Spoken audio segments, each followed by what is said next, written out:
Jake Morrison checked his instruments for the third time that morning, and everything looked normal. The asteroid belt surrounding Kepler 442 stretched out before him like a river of stone and ice, and his F-16 Falcon cut through the void with practiced ease. Behind him flew 7 other fighters, their formation tight and professional as they escorted 3 civilian transport ships toward the mining colony. It was supposed to be routine, the kind of patrol that Jake had flown 100 times before without incident. The colonists aboard those transports were families mostly, people looking for a fresh start on the frontier worlds where opportunities still existed, for those brave enough or desperate enough to leave Earth behind. Lieutenant Sophie, Blake's voice crackled through his helmet comm system with her usual calm efficiency. She was coordinating from Haven Station, the orbital platform that served as humanity's main defensive position in this sector. Everything nominal, she reported. No unusual readings on long-range sensors. Jake allowed himself to relax slightly and glanced at the photo attached to his control panel. His sister Amy smiled back at him from the picture, taken 3 months ago before she left for medical school on one of the outer settlements. She would be coming through this sector next week on her way to visit him, and Jake had already started planning what they would do together during her short leave. The first sign of trouble came without warning. Jake's threat detector screamed to life and his cockpit exploded with red warning lights. Contacts were appearing on his scanner, dozens of them materializing from behind the larger asteroids where they had been hiding in electromagnetic silence. The signatures were wrong, alien in configuration and far too large to be anything friendly. Jake's blood turned to ice as recognition dawned. These were Vrex warships, the insectoid race that humanity had fought to a standstill 20 years ago in a brutal conflict that left millions dead on both sides. The war had ended with Earth's forces pushing the Vrex back to their home systems, and intelligence had reported their military infrastructure destroyed beyond recovery. Intelligence had been catastrophically wrong. The Vrex fell upon the convoy like predators on wounded prey. Their weapons fire lit up space in brilliant cascades of energy that turned Jake's forward shields into a light show of dissipating power. He broke formation immediately and shouted warnings to his squadron, but the Vrex had planned their ambush with cruel precision. 3 of Jake's wingmen died in the first 5 seconds, their fighters torn apart by concentrated fire before they could even react. Lieutenant Danny Hayes managed to get his shields up, but a Vrex plasma torpedo punched through his defenses and vaporized his cockpit. Jake watched helplessly as 2 more fighters collided while trying to evade, their wreckage spinning off into the asteroid field in a tangle of burning metal. The civilian transports tried to run, but they were massive and slow compared to the Vrex cruisers. Jake saw the lead transport take hits along its engine section and go dark, powerless and drifting. The other 2 transports attempted to scatter, but the Vrex had brought enough ships to cover every escape route. Boarding pods launched from the enemy cruisers, drilling into the transport hulls like parasites burrowing into flesh. Jake fired everything he had at the nearest Vrex ship, his missiles and cannon rounds hammering against their shields to no effect. He was one fighter against an armada, a gnat attacking elephants. A Vrex fighter swept past Jake's canopy close enough that he could see the segmented armor plating on its hull. He twisted his stick hard left and dove beneath a piece of debris the size of a bus, using the asteroids for cover as energy beams tracked his movements. His radar warning receiver never stopped screaming, threats from every direction, more than his computer could count. Jake's training took over and he flew on pure instinct, dodging and weaving through the chaos while trying to reach the transports. If he could just get close enough, maybe he could drive off the boarding parties, buy the colonists time to seal themselves in safe rooms. Then something hit him hard from behind and Jake's world turned into fire and pain. His fighter tumbled end over end and alarms shrieked from every system. The main power coupling was destroyed, taking his engines offline. Life support began failing immediately, and Jake could feel the temperature in his cockpit dropping as heat bled away into space.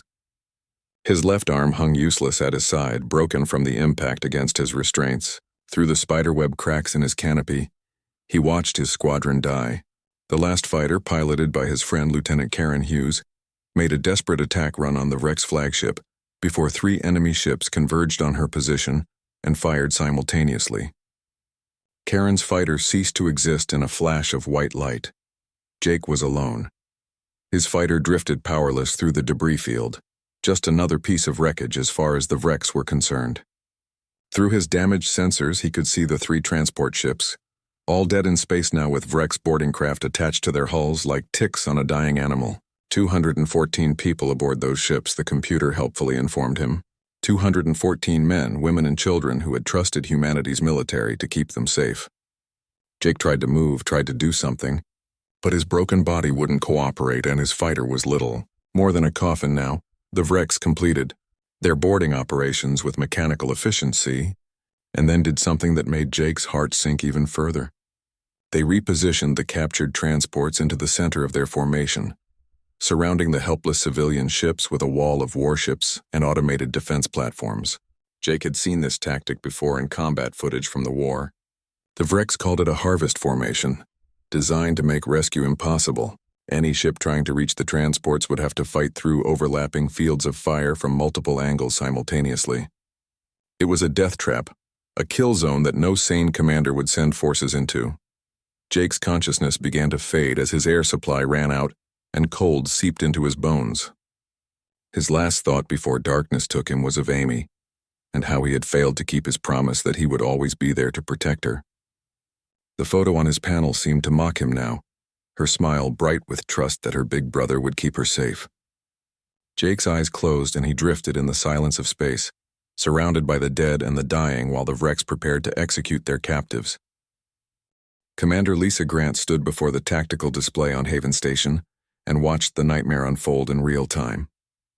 The holographic projection showed the Vrex formation surrounding the captured transports, a perfect killing field that her tactical computer had already analyzed and dismissed as impossible to breach. Red threat indicators pulsed around every approach vector, and the casualty projections for any rescue attempt climbed higher with each passing second.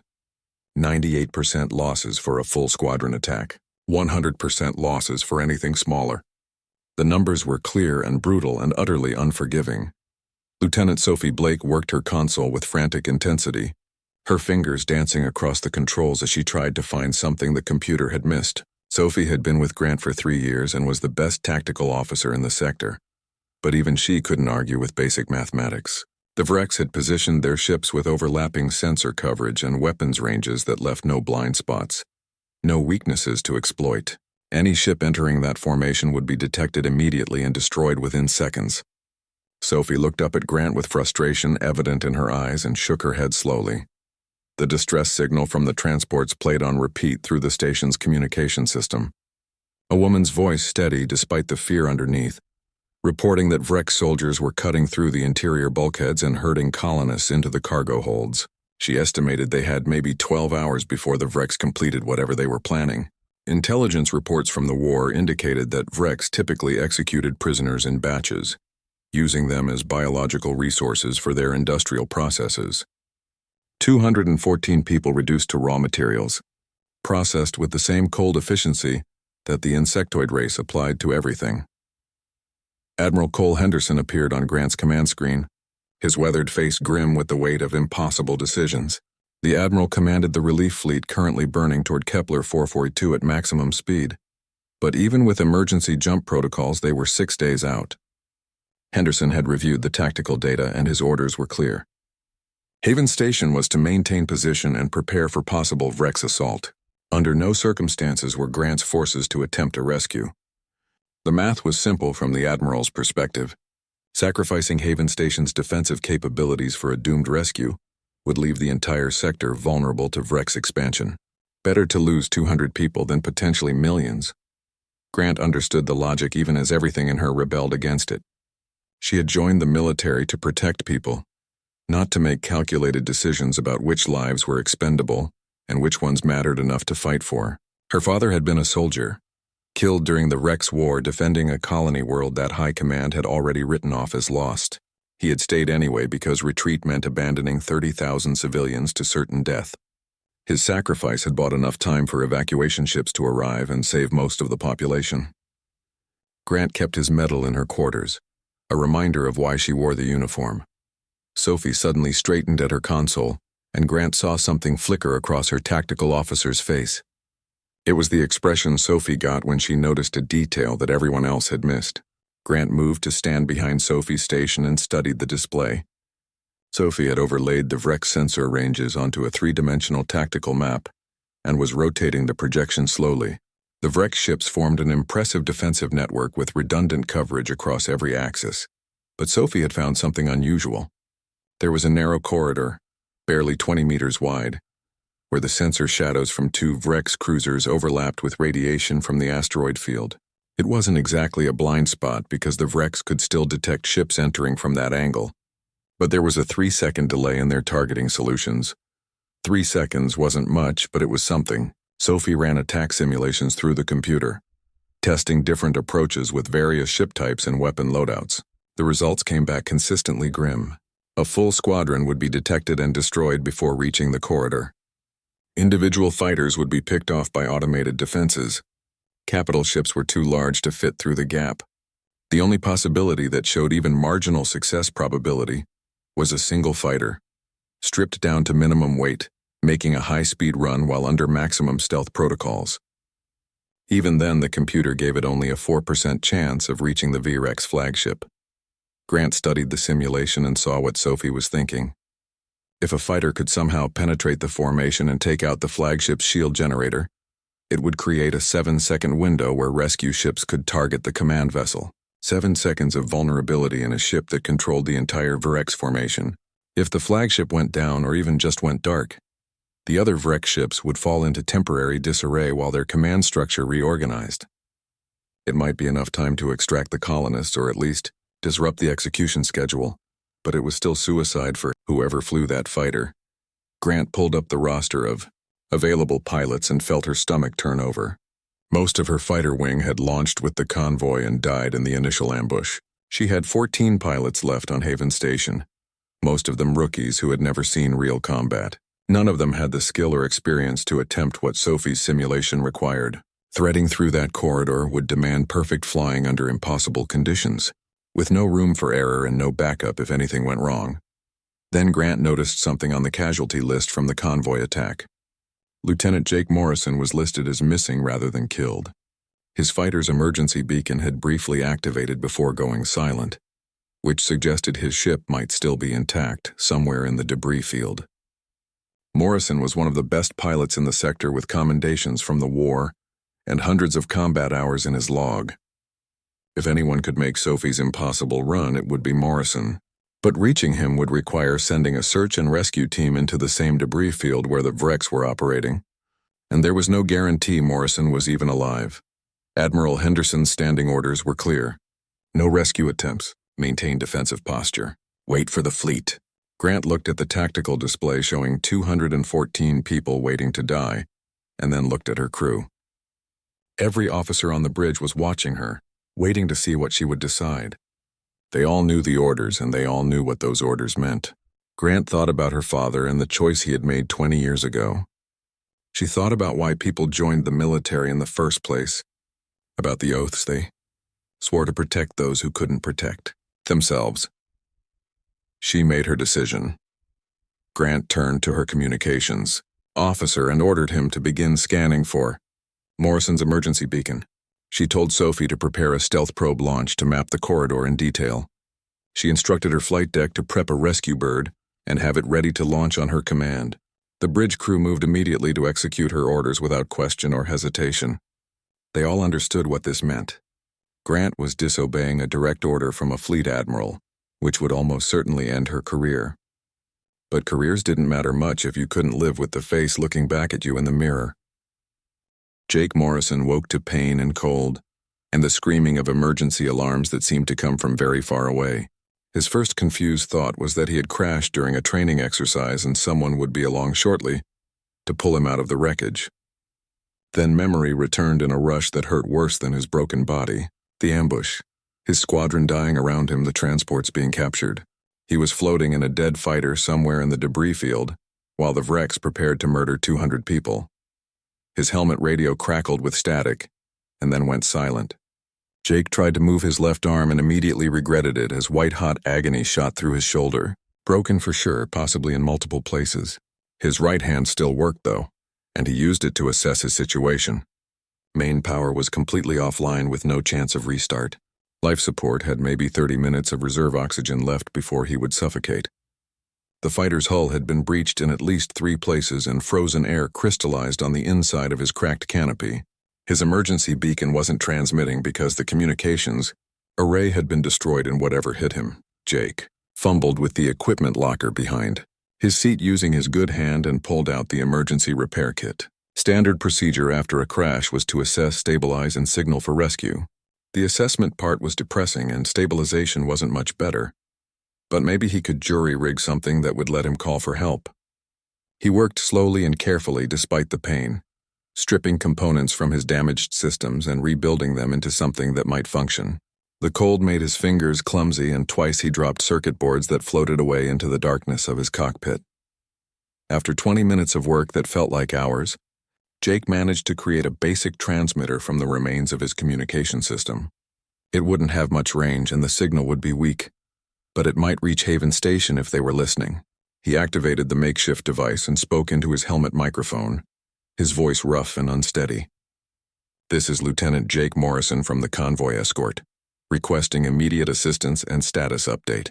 He repeated the message several times and then waited in the cold silence. The response came so quickly that Jake jumped despite himself. Lieutenant Sophie Blake's voice filled his helmet with professional calm that barely masked relief. "Morrison, this is Haven Station. We have you on sensors and are tracking your position. Stand by for tactical update." There was a pause, and then Commander Lisa Grant's voice replaced Sophie's. The commander's tone was measured and careful as she explained the situation.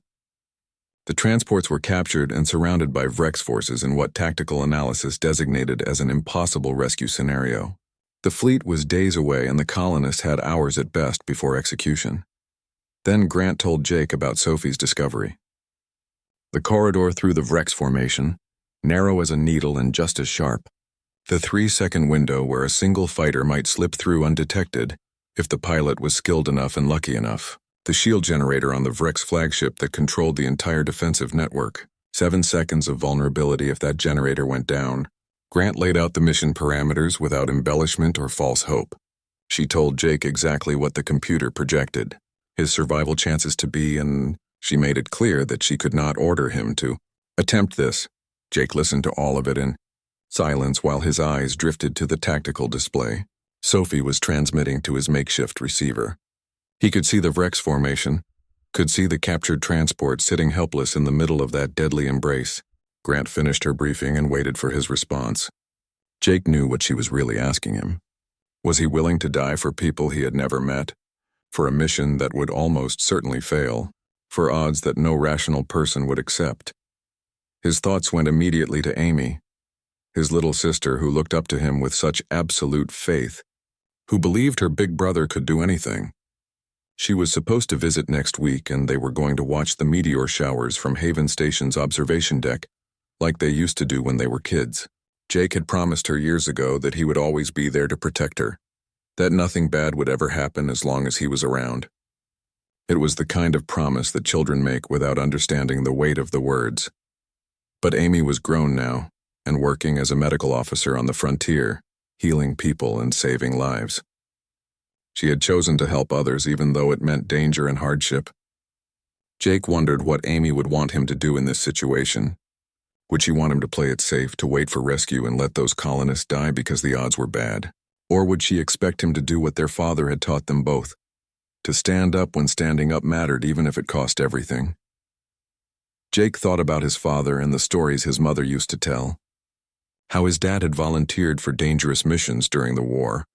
Not because he was fearless, but because someone had to go and it might as well be him. His father used to say that courage wasn't the absence of fear. It was deciding that something else mattered more than being afraid.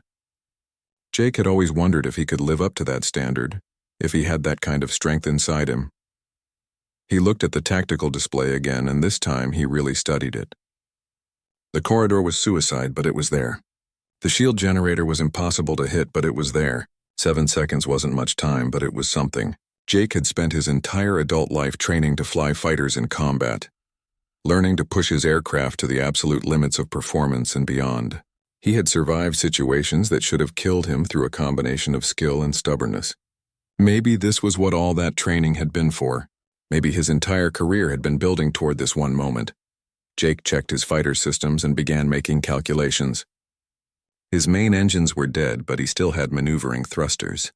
His weapons were mostly offline, except for 2 missiles that showed green on his status board. His shields were at 20% capacity with no way to recharge them. Life support would fail before he reached the Vrex formation, but he could survive on his suit's emergency oxygen for maybe 15 minutes. It wasn't much, but it might be enough. He began stripping his fighter down, jettisoning every non-essential system to reduce weight and power consumption. The ejection seat went first, then the armor plating from the hull. Jake rerouted power from life support to shields, from sensors to engines, from everything he didn't absolutely need to the systems that might keep him alive long enough to matter. His F-16 Falcon transformed from a fighter into a missile with a human guidance system. Commander Grant's voice came through his helmet again, quiet and respectful. "Morrison, what's your decision?" Jake looked one more time at Amy's photo and made his choice. He keyed his transmitter and spoke clearly despite the cold and pain. "Haven Station, this is Lieutenant Morrison. I'm going in." There was a pause, and then Grant responded with something that sounded like pride in her voice. "Understood, Morrison. Sophie will talk you through the approach. Good luck, pilot." Jake Morrison oriented his crippled fighter toward the Vrex formation and began his final flight. He wasn't thinking about the odds anymore or the fact that he was probably going to die. He was thinking about 214 people who deserved a chance to live. He was thinking about what it meant to be human, to care about strangers enough to risk everything. The Vrex had returned expecting to find humanity weak and divided, easy prey for their harvest operations. Jake intended to teach them a very different lesson about what humans were capable of when pushed to the wall. Jake Morrison cut all non-essential systems and let his fighter drift on momentum alone, just another piece of debris in a field full of wreckage. The Vrex formation loomed ahead of him like a wall of steel and death, their massive warships dark against the stars. His heart hammered in his chest despite his best efforts to stay calm, and his broken arm throbbed in time with his pulse.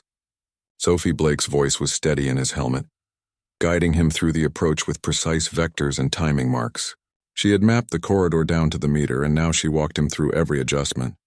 The first part of the run required patience more than skill. Jake had to drift close enough to the formation that his fighter would appear as background clutter on Vrex sensors. Too fast and he would stand out as an active contact. Too slow and he would miss his window to enter the corridor. Sophie counted down the seconds until thrust initiation, and Jake's hand hovered over the engine controls.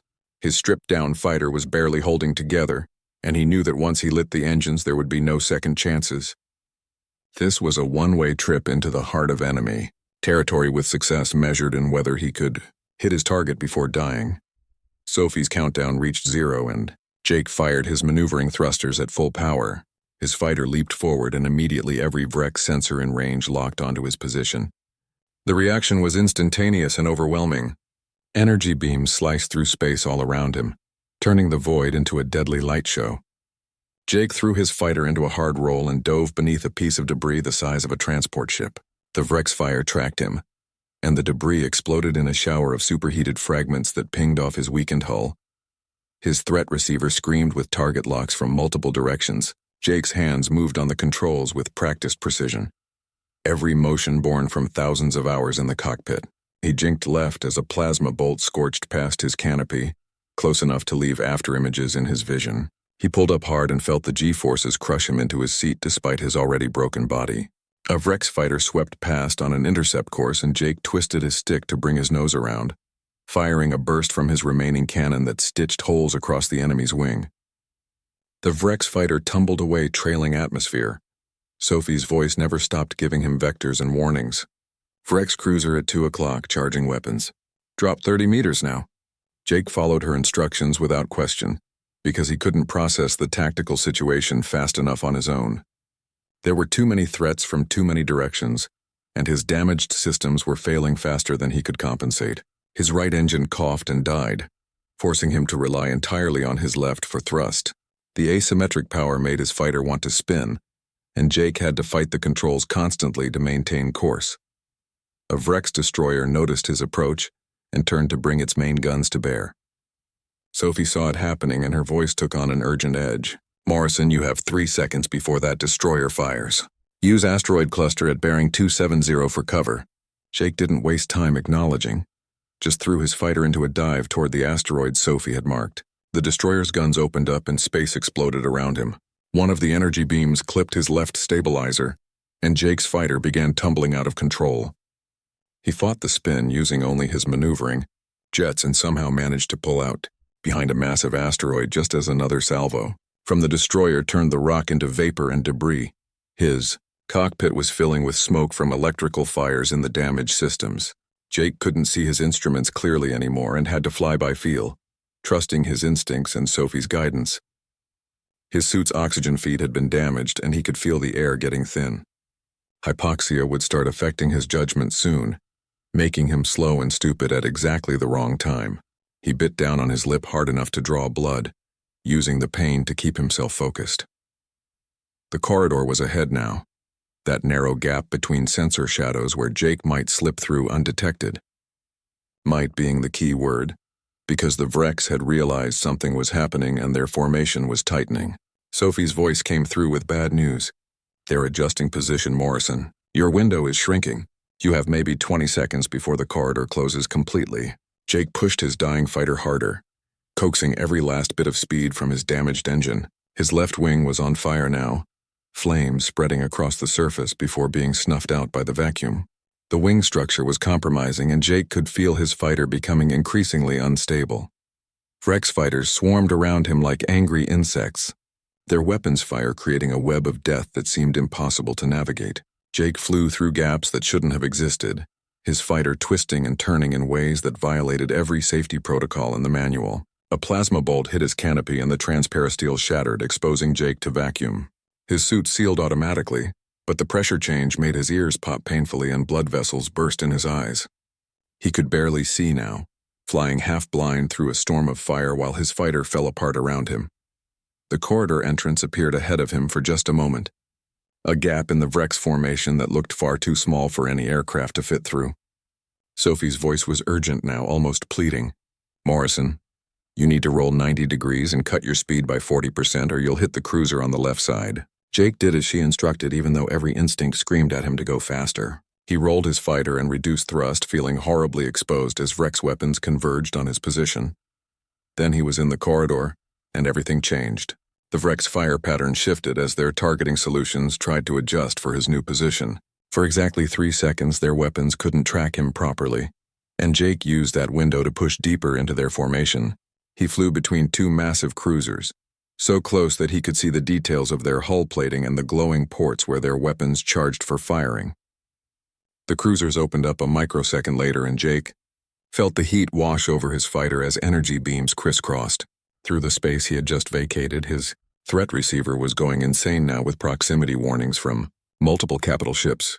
Jake was inside the Vrex formation, flying through the spaces between their warships where their own vessels blocked clear firing solutions. It was the only thing keeping him alive, but it wouldn't last long. The Vrex were realizing what he was doing and beginning to coordinate their fire patterns. Sophie's voice cut through the chaos with the information Jake needed most. "Flagship is dead ahead, Morrison. Range 2,000 meters and closing. Shield generator is marked on your tactical display." Jake looked through his cracked canopy and saw the Vrex flagship, a massive construct that dwarfed everything around it. The shield generator was exactly where Sophie said it would be, a glowing node on the ship's port side. Jake armed his 2 remaining missiles and switched to manual targeting because his computers were completely dead now. He would have to do this by eye and instinct, firing his missiles at point-blank range with no guidance systems and no second chances. The flagship noticed him and began turning to bring its point defense systems online. Smaller weapons ports opened along its hull and started tracking toward Jake's fighter. Sophie's voice was drowned out by static, but he thought he heard her wishing him luck. Jake pushed his fighter into a final acceleration burn that tore his damaged engine apart. He was committed now, flying straight at the flagship on momentum alone with no way to change course or evade. The Vrex point defense guns opened fire and Jake's world became white light and pain. Jake Morrison's fighter disintegrated around him as Vrex point defense systems tore through what remained of his hull. His left wing sheared off completely and tumbled away, trailing flames and debris. The cockpit decompressed further, and Jake felt his ribs crack from the pressure differential. His heads-up display went dark, and most of his control surfaces stopped responding. He was flying a burning coffin toward the most heavily defended target in the sector, with nothing but momentum and stubborn determination keeping him going. The shield generator filled his vision now, a glowing sphere of energy that pulsed with power. Jake's targeting computer was dead, but he didn't need it anymore. He could see the target with his own eyes, and his hands knew what to do without conscious thought. Years of training had burned the firing sequence into muscle memory so deep that even oxygen deprivation and pain couldn't erase it. His finger found the missile release, and he squeezed once, then twice in rapid succession. The first missile leaped away from his fighter, trailing fire. The Vrex point defense systems immediately shifted focus to the incoming threat, their weapons tracking the missile with mechanical precision. They fired, and the missile exploded in a brilliant flash that lit up the flagship's hull. But Jake had counted on that. The Vrex defenses were optimized to stop one target at a time, and the second missile followed microseconds behind the first, riding through the plasma wake left by its predecessor. The defensive guns tried to reacquire, but they were a fraction too slow. Jake's second missile hit the shield generator dead center, and for a moment nothing seemed to happen. Then the generator exploded in a cascade of energy that rippled across the flagship's hull. Secondary explosions followed as power conduits overloaded and blew out. The massive ship's shields flickered and died, leaving it naked and vulnerable for exactly 7 seconds before backup systems could engage. Sophie Blake's voice cut through the static in Jake's helmet, sharp with triumph and disbelief. "Morrison, you did it! The shields are down!" Jake wanted to respond, but his vocal cords wouldn't cooperate. He was having trouble breathing, and his vision was narrowing to a tunnel. His fighter was spinning now, completely out of control with no power and no way to stabilize. Through his shattered canopy, he could see the Vrex flagship looming larger, its hull rushing toward him at terminal velocity. Commander Grant's voice replaced Sophie's, urgent and commanding. "Morrison, eject now." "Get out of there!" But Jake knew the math even through the haze of hypoxia clouding his thoughts. His ejection seat was gone, jettisoned to save weight during his approach. Even if he could somehow bail out manually, he was deep inside the Vrex formation with no rescue possible. The Vrex would either capture him or kill him, and neither option appealed to him very much. More importantly, Jake realized something that the others couldn't see from their position on Haven Station. The Vrex formation was already reacting to his attack. Their ships were turning to converge on his position, and more critically, they were repositioning to fire on the captured transports. The Vrex commander had figured out that Jake's attack was a diversion for a larger rescue attempt. In minutes, those transport ships would be destroyed along with everyone aboard, unless Jake could give them something else to think about. He looked at the Vrex flagship's exposed bridge section, now visible through the gap where the shields had been. He looked at his fighter's trajectory, and the fuel indicator that showed his tanks were somehow still holding pressure despite everything. Jake made his decision in the space between heartbeats. If he was going to die anyway, he might as well make it count for something. Jake used his last functioning thruster to adjust his trajectory slightly, pointing his dying fighter directly at the flagship's command deck. He reached down and opened the valve on his fuel tanks, letting the contents vent directly into his engine compartment. The fuel ignited immediately against hot metal, and Jake's fighter became a guided missile with a human at the controls. He wasn't going to just die. He was going to take the Vrex flagship's bridge crew with him. The Vrex seemed to realize what he intended, because their point defense fire intensified to a level that should have vaporized anything in its path. But Jake's fighter was already on fire and breaking apart, presenting no single target for their systems to lock onto. He was fragments and flame and fury, a meteor falling toward the flagship with unstoppable momentum. His vision went red as G-forces and trauma pushed him to the edge of consciousness. The pain in his body faded to a distant thing that belonged to someone else. Jake thought about Amy one last time.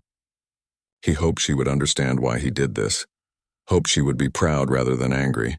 He hoped someone would tell her that he was thinking of her at the end, that his last thoughts were of the little girl who used to follow him around asking a million questions and believing he knew all the answers. He hoped she would keep saving lives and making the universe better the way she always had. The flagship's hull filled his entire field of vision, and Jake closed his eyes. His fighter hit the command deck at a relative velocity that turned both the aircraft and the bridge section into vapor and shrapnel. The explosion tore through 3 levels of the massive warship, venting atmosphere and destroying critical command systems. The Vrex flagship's captain died instantly along with most of his senior staff. The ship's secondary bridge tried to take over, but the damage was catastrophic. Power fluctuated across all systems, and the flagship began listing to port, bleeding air and debris from the gaping wound in its superstructure. "Commander," Grant watched from Haven Station as Jake Morrison's fighter disappeared in a flash of white light that marked its impact with the enemy flagship. The tactical display showed the immediate result. The Vrex formation fell into chaos as their command vessel went dark. Individual ships stopped coordinating their movements and began transmitting conflicting orders. The perfect defensive network that had made rescue impossible seconds ago was now a disorganized mess of confused warships, trying to figure out what had just happened. "Sophie." Blake's voice was steady despite the tears streaming down her face. "All ships, this is Haven Station Tactical. Execute rescue protocol now." Grant had her rescue force moving before Sophie finished speaking. 4 assault transports launched from Haven Station's docking bays, their holds full of Marines and medical personnel. Fighter squadrons that had been waiting on standby roared to life and formed protective screens around the assault ships. Every vessel Grant could muster was racing toward the captured transports while the wrecks were still reeling. On the bridge of Haven Station, Grant stood at attention and saluted the empty space where Jake Morrison's signal had disappeared from her tactical display. Around her, every officer on the bridge did the same. They held that salute in absolute silence for 10 seconds that felt like an eternity. Then Grant dropped her hand and turned to face her crew. Her voice was hard as steel and sharp as broken glass. "Let's go get our people. Make Morrison's sacrifice mean something." The Vrex tried to reorganize, but they were too slow and too confused. Their flagship was crippled and their command structure had been decapitated. Individual ship captains tried to coordinate a response, but without central authority they couldn't agree on tactics. Some wanted to destroy the transports immediately. Others wanted to retreat to a defensible position. Still others wanted to press the attack on Haven Station itself. While they argued and transmitted conflicting orders, Grant's rescue force dove into the heart of their formation. The human pilots flew with a fury that the Vrex had never encountered before. They weren't fighting for territory or resources or strategic advantage. They were fighting for their people, for the colonists being held hostage, and for the pilot who had given everything to create this chance. The Vrex had studied human combat doctrine and believed they understood human psychology. They were learning very quickly that they understood nothing at all about what humans were capable of when protecting their own. The assault transports hit the captured civilian ships like hammering fists, their docking clamps securing to hull breaches that the Vrex had already created during their boarding operations. Marine Lieutenant Carlos Rodriguez led the first team through the airlock into chaos and darkness. Emergency lighting flickered red and the corridors were filled with smoke from electrical fires. His tactical display showed Vrex soldiers throughout the ship, still trying to herd colonists toward the cargo holds for processing. Rodriguez's Marines moved through the transport with brutal efficiency, their training taking over in the close-quarters combat that followed. The Vrex were fierce warriors, but they had expected frightened civilians, not armed soldiers coming to take their prizes back. The first group of Vrex defenders died before they realized they were under attack. Rodriguez didn't give them time to organize or call for reinforcements. His team swept through the transport deck by deck, clearing rooms and securing colonists with mechanical precision. The civilians were terrified and disoriented, huddled in small groups where the Vrex had corralled them. Many were injured from the initial boarding action. Rodriguez found the first group of colonists sealed inside a storage compartment, 43 people including 16 children. They stared at him with wide eyes that couldn't quite believe rescue was real. Rodriguez's voice was calm as he directed them toward the evacuation routes. "Stay together. Follow the lights. Marines will guide you to the assault ships. You're safe now." Lieutenant Sophie Blake coordinated the entire operation from Haven Station, her display showing feeds from all 4 assault transports simultaneously. She vectored fighter squadrons to intercept Vrex ships that tried to target the rescue operation. She redirected Marine teams when her sensors detected larger concentrations of enemy soldiers. Her voice never wavered despite the scope of what she was managing, calmly giving orders that meant life or death for hundreds of people. The Vrex were recovering from their initial confusion and beginning to mount a coordinated counterattack. 3 of their cruisers broke formation and moved to engage the human rescue ships. Commander Grant saw them coming and deployed her remaining fighters to block their approach. The dogfight that erupted was vicious and short. Human pilots traded their lives for time, ramming damaged fighters into Vrex weapons ports and flying suicide runs against enemy engines. It was the kind of desperate, brutal combat that no training could fully prepare anyone for.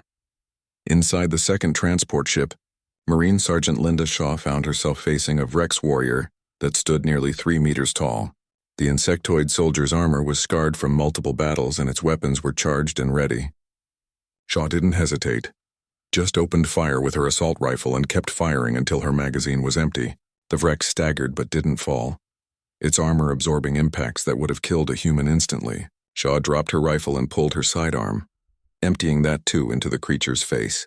The Vrex finally went down and Shaw stepped over its corpse to reach the colonists huddled behind it. Rodriguez's team reached the cargo hold where the largest group of prisoners was being held. Nearly 100 people crammed into a space meant for supplies, with Vrex guards positioned at every entrance. Rodriguez coordinated with the other Marine teams for a simultaneous breach. On his signal, all 4 entrances exploded inward and Marines poured through the gaps. The Vrex tried to use the colonists as shields, but Rodriguez's people had trained for this exact scenario. Their shots were precise and controlled, taking down enemy soldiers without hitting civilians. Amy Morrison was in that cargo hold, pressed against the wall with other medical personnel who had been trying to treat injured colonists with no supplies or equipment. She heard the explosions and saw the Marines coming through the smoke. For a moment she couldn't process what was happening. Then she saw the United Earth insignia on their armor and understood. Someone had come for them. Someone had fought through impossible odds to bring them home. The evacuation proceeded with organized haste as Marines shepherded colonists through the damaged corridors toward waiting assault ships. The wounded were carried on stretchers by their fellow prisoners. Parents held children close and moved as quickly as they could through the nightmare landscape of the captured transports. Sophie's voice guided them through her connection to the Marines' tactical network, directing traffic and warning of Vrex forces that were trying to cut off the escape routes. The third transport ship proved more difficult because the Vrex had rigged the entire vessel with explosives. They intended to deny the humans their victory by destroying the ship with everyone aboard. Marine demolitions expert Corporal Kevin Turner found the charges and began disarming them while fighting continued around him. His hands were steady as he worked through the complex Vrex detonation systems, knowing that one wrong move would vaporize the entire transport and everyone on it. He disabled the charges with seconds to spare and then calmly moved to the next location. Commander Grant watched the casualty reports climbing on her displays and forced herself to stay focused on the larger picture. She had lost 18 fighters already and 2 of her assault transports had taken significant damage. But the colonists were being evacuated and that was all that mattered. She had made her choice and she would live with the consequences. Admiral Henderson would almost certainly court-martial her for this, but at least she would face that tribunal knowing she had done the right thing. The Vrex flagship had partially recovered and was attempting to bring its weapons online despite the massive damage. Its captain was dead, but the secondary bridge crew was trying to salvage the situation. They targeted the assault transports with whatever weapons they could still control. Energy beams lanced out and one of Grant's assault ships took a direct hit to its engine section. The transport began tumbling and Grant immediately diverted rescue ships to intercept before it crashed into the nearby asteroids. Rodriguez's Marines were the last ones off the civilian transports. Having stayed behind to ensure every colonist was accounted for, they moved through the ships one final time, checking every compartment and every body to make sure no living person was left behind. Rodriguez found 3 colonists who had hidden in the ventilation system and coaxed them out gently before directing them to the evacuation point. When his tactical display showed all civilians clear, he gave the order for his Marines to fall back.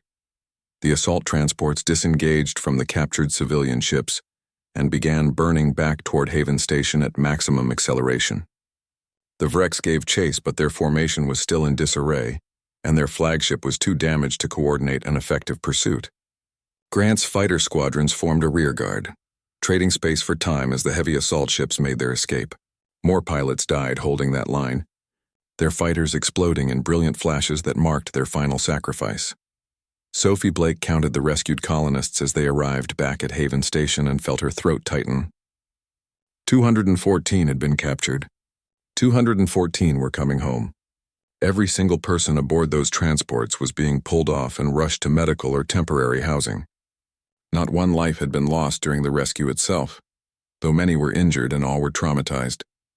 It was a miracle bought with blood and courage, paid for by a pilot who had flown into certain death to create the impossible opportunity. Amy Morrison stepped onto Haven Station's docking bay and looked around at the organized chaos of the rescue operation. Medical teams were triaging the wounded while station personnel distributed food and blankets. Children cried for their parents, and parents held those children like they would never let go. Amy moved to help with the medical work because that was what she did, what she had trained for. But part of her mind was elsewhere, thinking about how this rescue had happened and what it must have cost. Commander Grant met Admiral Henderson's incoming transmission, with her shoulders squared and her conscience clear.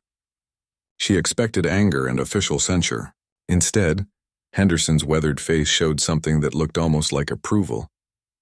The Admiral had watched the entire rescue operation from the fleet, and he had seen what Grant's people had accomplished. More importantly, he had seen footage of Jake Morrison's final run, the impossible attack that had shattered the Virex formation and created the opening for rescue. That footage was already spreading through the fleet, through the colonies back toward Earth. Humanity needed to see this. Haven Station's medical bay overflowed with rescued colonists in various states of injury and shock. Amy Morrison worked alongside the station's doctors, treating burns and broken bones and trauma that went deeper than physical wounds. The people she helped kept thanking her, kept saying how grateful they were to be alive. Amy smiled and nodded and did her job, but inside she felt hollow. Someone had died to make this rescue possible, and she didn't even know who. Commander Lisa Grant stood in her office reviewing casualty reports and preparing for the inevitable inquiry into her actions. She had disobeyed a direct order from a flag officer and launched a rescue mission that by all rights should have failed catastrophically.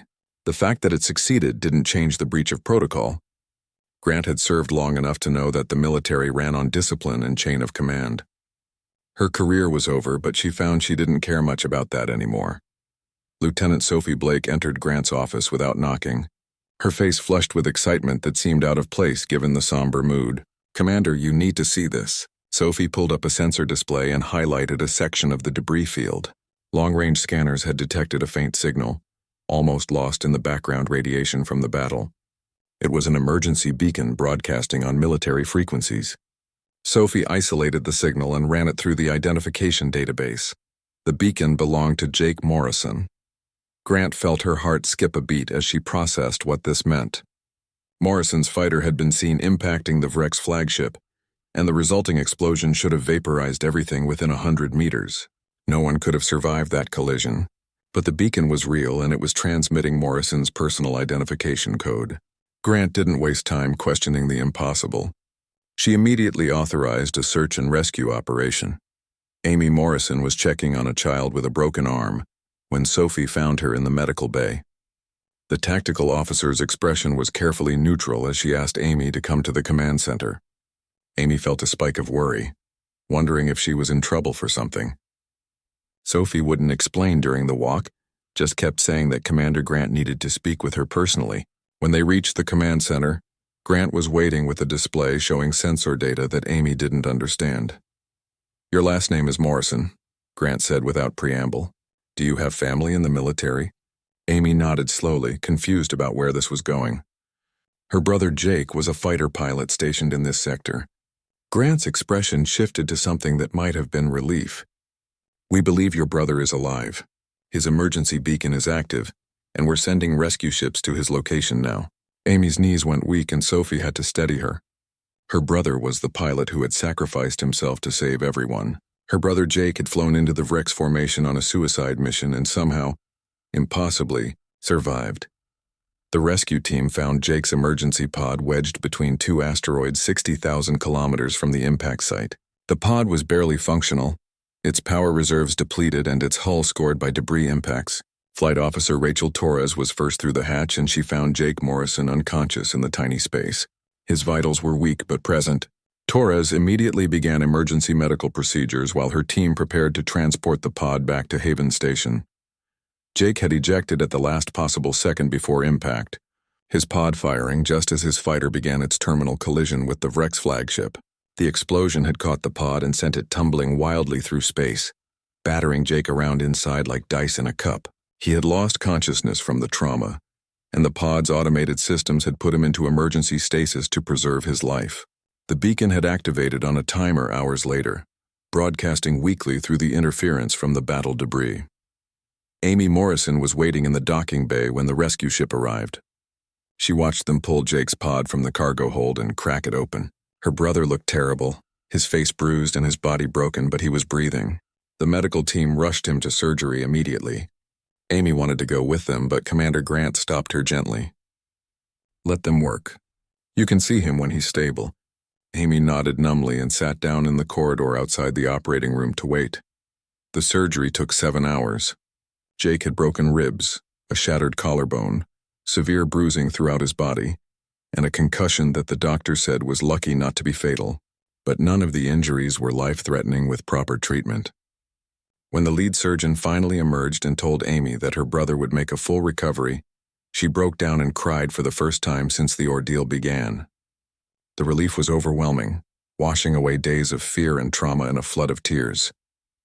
3 days passed before Jake regained consciousness. His first confused thought was that he had died and this was some kind of afterlife. The alternative, that he had somehow survived his attack on the Vrex flagship, seemed far less likely. Then Amy's face appeared above him and Jake knew he was alive because heaven wouldn't make him feel this much pain. His sister was crying and smiling at the same time, her hands holding his carefully to avoid his injuries. "You're an idiot," Amy said with fierce affection. "You're a hero and an idiot, and I love you." Commander Grant visited Jake's bedside the next day and found him sitting up despite medical orders to stay flat. The commander explained what had happened after his attack. The rescue operation had succeeded with 0 civilian casualties. All 214 colonists were safe and recovering. The Vrex fleet had retreated from the sector after the battle, apparently unwilling to face human forces again after suffering such an unexpected defeat. Grant told Jake that he was being recommended for the Star of Terra, the highest military decoration humanity could award. Jake listened to all of this in silence, and then asked the question that had been haunting him since he woke up.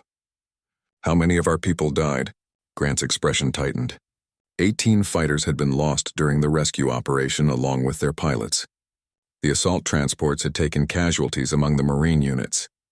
In total, 27 military personnel had died to bring those colonists home. Jake closed his eyes and felt the weight of those numbers. 27 people dead because of a battle he had started with his attack. Grant seemed to read his thoughts because her voice became sharp. "Don't you dare take that on yourself, Morrison. Those pilots knew the risks and they chose to fly anyway. Those Marines volunteered for the mission. Every single person who died made that choice freely because they believed in what we were doing. You gave us the chance to act and we took it. The blood is on Vrex's hands, not yours."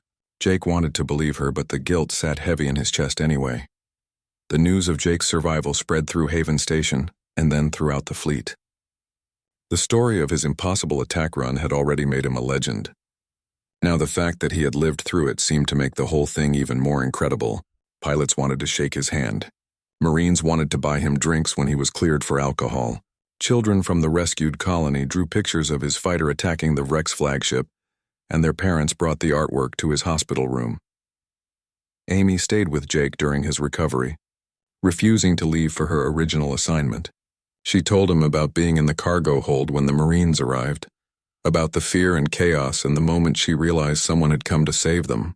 She told him that she had known somehow that it was him, that her brother had done something crazy and impossible because that was who he was.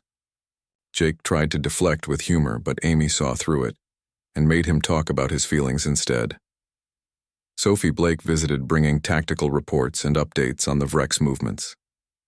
The enemy fleet had withdrawn completely from the sector and appeared to be regrouping in their home systems. Intelligence analysts were picking up unusual communications traffic, suggesting that the Vrex leadership was reassessing their strategy toward humanity. The reports indicated confusion and something that might have been fear. One intercepted transmission referred to humans as the species that protects its own, a phrase that seemed to carry weight in Vrex culture. Jake slowly recovered his strength over the following weeks, his body healing despite the severity of his injuries. The doctor said he would be able to fly again eventually, though it would take months of physical therapy. Jake wasn't sure he wanted to fly again. He had looked death in the face and somehow walked away, but the experience had changed him in ways he was still trying to understand. The nightmares came every night, replays of his run through the Vrex formation and the certain knowledge that he was about to die. 6 weeks after the battle, Jake Morrison stood at Haven Station's observation deck watching ships come and go through the docking bays. His body had healed enough that he could walk without assistance, though his ribs still ached when he breathed deeply. The Star of Terra medal sat in a box in his quarters, because Jake didn't know what to do with it. The ceremony had been awkward with too many cameras and too many speeches about valor and sacrifice.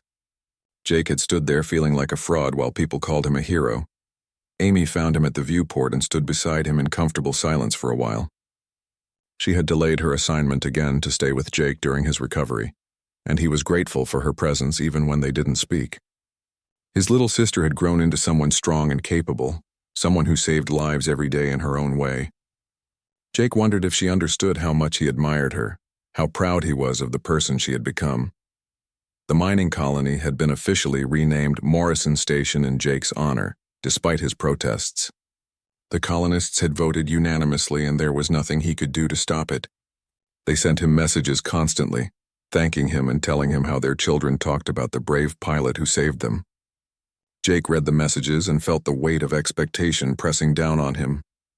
How was he supposed to live up to the legend that people were building around his actions? Commander Grant had been cleared of all charges related to her decision to launch the rescue operation.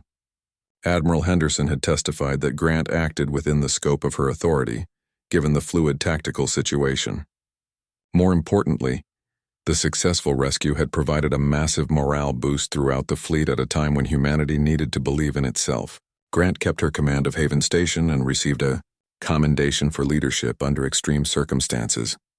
Lieutenant Sophie Blake stopped by the observation deck to tell Jake about new intelligence reports. The Vrex were broadcasting warnings to their other fleets about human capabilities. The intercepts didn't focus on human weapons or technology, but on human psychology and determination. The Vrex were telling each other to avoid engaging humans in situations where civilian populations were at risk, because humans would sacrifice anything to protect their own. Sophie thought it was darkly funny that humanity's greatest weapon turned out to be the willingness to die for strangers. Jake thought about that assessment while watching a transport ship depart for the outer colonies. The ship was carrying families who had decided to continue their journey, despite the trauma of capture and near execution. They were still choosing hope over fear, still believing that the frontier offered something worth the risks. Jake understood that impulse even if he couldn't share it anymore. His own hope had been spent in those terrible seconds flying through the Vrex kill zone. But then a group of children from the rescued colony appeared at the observation deck with their teacher. They were on a tour of Haven Station as part of their recovery program, learning about the people and systems that had saved them. The children pressed their faces against the viewport and pointed at ships with excitement. Their teacher explained what each vessel did, and the children asked endless questions. With the boundless curiosity of the young, one little girl noticed Jake standing nearby and recognized him from the pictures that had circulated after the rescue. She walked over with the fearless confidence of a 6-year-old and looked up at him with serious eyes. "You're the pilot who saved us." Jake nodded, unsure what to say. The girl considered this for a moment and then asked the question that cut through all his doubts. "Were you scared?" Jake knelt down so he was at her eye level and thought about how to answer honestly. He was so tired of people treating him like he was something special, like fear and doubt didn't apply to him. "Yes," he told the girl. "I was terrified. I thought I was going to die." The girl nodded as if this made perfect sense. "But you did it anyway." Jake smiled despite himself. "Yeah, I did it anyway." The girl smiled back and then ran off to rejoin her classmates, apparently satisfied with his answer. Amy had watched the exchange, and she put her hand on Jake's shoulder as he stood back up. That's what courage actually looks like. Not the absence of fear, but doing what needs to be done despite being afraid.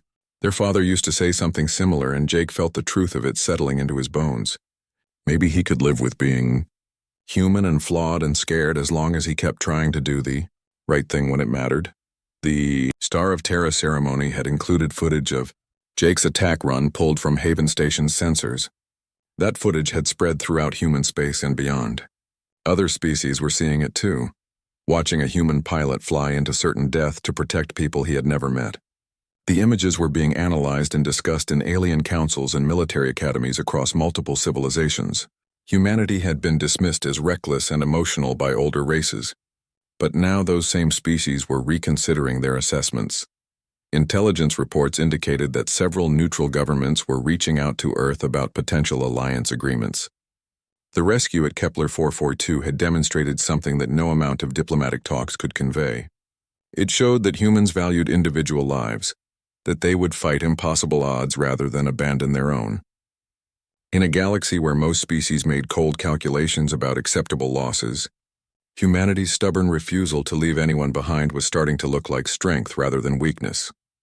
Jake received a message from Admiral Henderson requesting a meeting. The Admiral wanted to discuss Jake's future in the military and his next assignment. Jake had been dreading this conversation because he wasn't sure he wanted to keep flying. The thought of getting back in a cockpit made his hands shake and his breathing quicken. But he agreed to the meeting anyway because he owed Henderson that much at least. The Admiral met Jake in a private conference room and got straight to the point. The military needed pilots like Morrison, people who could inspire others and lead by example. But Henderson also understood that Jake had been through trauma that would break most people. The Admiral offered Jake a choice. He could return to flight status after completing psychological evaluation and physical therapy. Or he could transfer to a training command position where his experience could be used to teach the next generation of pilots. Either path would be honorable and either path would serve humanity. Jake asked for time to think about it and Henderson granted him a month of leave. Jake decided to visit Earth for the first time in 3 years, to see his mother and the places he grew up. Amy went with him because she had leave coming and because she wasn't ready to let her brother out of her sight yet. They spent 2 weeks at their childhood home helping their mother with projects around the house and eating meals as a family. On the last evening before returning to duty, Jake and Amy sat on their mother's porch watching the sunset. The sky turned brilliant shades of orange and red and Jake felt something loosen in his chest. He had been carrying the weight of what happened so tightly that he had forgotten what it felt like to just breathe and exist. Amy must have sensed his shift because she leaned against his shoulder companionably. "I think I want to fly again," Jake said quietly. "Not because I have to or because people expect it, but because it's what I know how to do." Amy nodded against his shoulder. "Then that's what you should do. Just promise me you'll take care of yourself. No more suicide runs if you can avoid them." Jake laughed and promised, knowing that he couldn't really control what situations he might face but appreciating the sentiment anyway. They returned to Haven Station, and Jake began the process of getting cleared for flight duty. The psychological evaluations were difficult, forcing him to confront fears and doubts that he had been avoiding. But he worked through them with the help of counselors who understood combat trauma. The physical therapy was equally challenging as Jake rebuilt strength and coordination that had been damaged during his ordeal. But slowly, methodically, he progressed toward flight readiness. 4 months after the rescue, Jake Morrison climbed into a fighter cockpit for the first time since his attack on the Virex flagship. His hands were steady on the controls and his breathing was calm. Commander Grant had cleared him for a test flight, a simple patrol around Haven Station with no expected threats. Jake ran through his pre-flight checks with practiced efficiency and then requested clearance to launch. The fighter lifted smoothly from the deck and Jake guided it through the station's traffic pattern into open space. The stars stretched out before him, infinite and beautiful and terrifying. For a moment, Jake felt the old fear rising in his chest, the memory of flying through hostile fire towards certain death.